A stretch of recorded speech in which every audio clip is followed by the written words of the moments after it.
દાદા સંજોગ જ ન હોય, સંજોગ ના હોય તો આત્મા ના હોય. ત્યાં આત્મા ન હોય, ક્યાં ક્યાં જાય આત્મા? શું કરે પછી? એ તો આત્મા તો હોય ને દાદા. કોને જુએ? હા બસ એ જ કઉ છું કે સંજોગ ન હોય પછી જ્ઞાતા દ્રષ્ટા પણ સંજોગ અસ્તિત્વ નહીં તો આત્માને અસ્તિત્વ નહીં. શું કહ્યું? તો પછી એનો અર્થ એ થયો કે જળ અને ચેતન બંને સાથે જ રહે છે, તે વગર ના થાય જ નહીં ને. જગત આખું આવું ને આવું જ રહ્યા કરવાનું.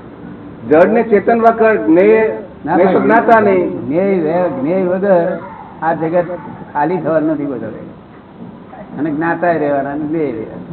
હા પણ દાદા પણ સિદ્ધ ક્ષેત્ર માં આત્મા સિદ્ધ ક્ષેત્રમાં જાય ત્યાં સંજોગ નહીં ને. ત્યાં જ બધા સંજોગો ત્યાં અહીંના સંજોગો ત્યાં દેખાય બધા, પણ ત્યાં તો સંજોગ નહીં ને. ત્યાં સંજોગ નહીં. હા એ જ કઉ છું. હા પણ સંજોગ તોય પણ એ જોવાનું શું એમને? કઈ નહીં, આ જોવાનું, આ સંયોગો જોવાના બધા. આ મેં આ સંજોગ કર્યું દેખાય, એને દેખાય ત્યાં અહીંના સંજોગો થાય. એની જ્ઞાતા દ્રષ્ટા પણ ગુણ તો જ કાયમ રહે, એ તો રહે, એ જ કાયમ રહે. એ જ આત્માનું સ્વરૂપ.